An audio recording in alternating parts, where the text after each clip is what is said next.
Purihin ang Diyos, purihin ang ating Panginoon.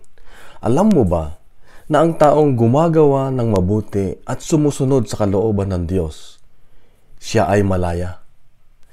Sa Ebanghelyo ngayon makikita natin na ang mga Hudyo ay galit na galit kay Jesus dahil gumawa siya ng kabutihan sa araw ng pagpapahinga at ipinantay niya ang kanyang sarili sa Diyos Ama.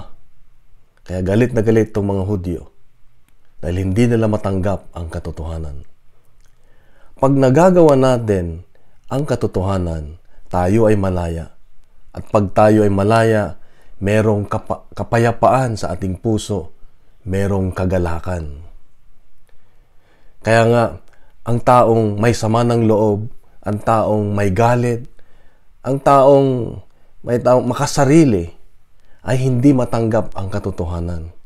Ipinipilit niyang gawing ang iniisip niya ay tama, ang alam niyang katotohanan ay tama. Pero kung ang katotohanan ang gagalaw, ay sisirain niya lahat yan. Yung paniniwala mo na alam mong katotohanan, yun ang masakit.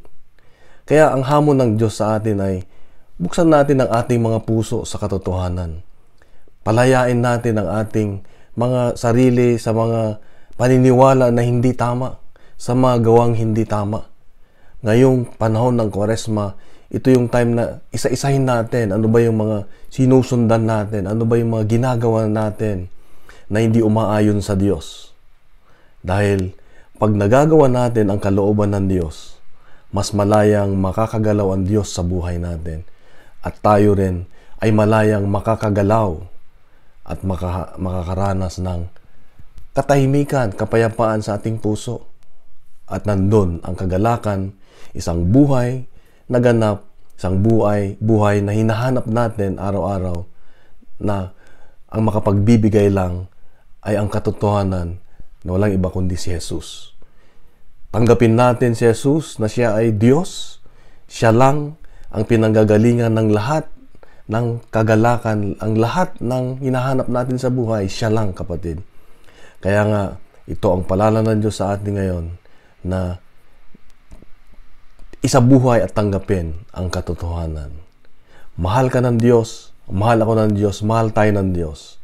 Muli bukas, kita-kita tayo sa panibagong mensahe ng Diyos. God bless, kapatid. God is good.